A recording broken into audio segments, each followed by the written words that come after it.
Hey guys, I'm Lynn and this is Reading the Leaves. Today I'm reviewing the first book in Andrew Cartmel's Vinyl Detective series, Murder in Dead Wax. The Vinyl Detective is a British record collector who brags he can find any record, and then gets his chance to prove it. A woman named Nevada shows up in his small town with one of his business cards. Turns out she's working for a high-class record collector in Japan, and then the bodies start showing up. Andrew Cartmel is a playwright and screenwriter who has done work for both Torchwood and Midsummer Murders, both of which I love. And he was a script editor for Doctor Who at one point. To say he's already proven himself capable of working a storyline would be an understatement. I want to storm my collection manager's office and beg her to buy all of this series. The Vinyl Detective benefits from a lilting sense of humor, Cartmel's lightning-quick dialogue, and a cast of unruly misfits who still manage to get the job done.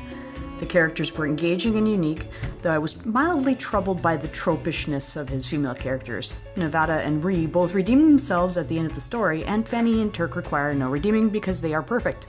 They are cats. The story does have two distinct parts, noted as Side 1 and Side 2.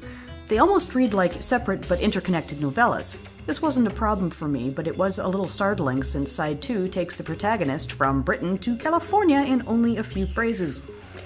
I also spent a good portion of the last few Rising Action chapters yelling at the characters for not seeing the obvious conclusion.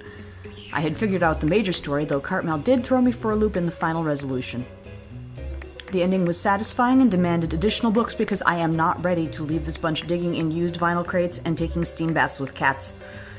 A side note, I have not mentioned the main character's name because I noticed 2/3 of the way through the book that he doesn't seem to have one.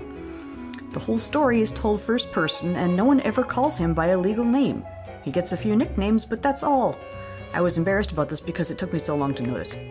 To sum up, I recommend this book highly for fans of mystery, technical geekery, jazz history, and cats. Especially the cats. This is Lynn, and as always, thank you for watching. If you're interested in seeing other reviews I've done, there's a link in the description to my book blog. I can be found on Twitter as TEAANDLINN, T and Lynn, and I'd love it if you could follow me there too. If you like what I'm doing on YouTube, please like and follow, and take a second to check out my Patreon. The music for this episode was So Low by Art of Escapism. Special thanks to Lana, Robin, and Charlotte for being my cheerleaders, and to Emily for being my sparrow. This has been Reading the Leaves. You are always welcome here.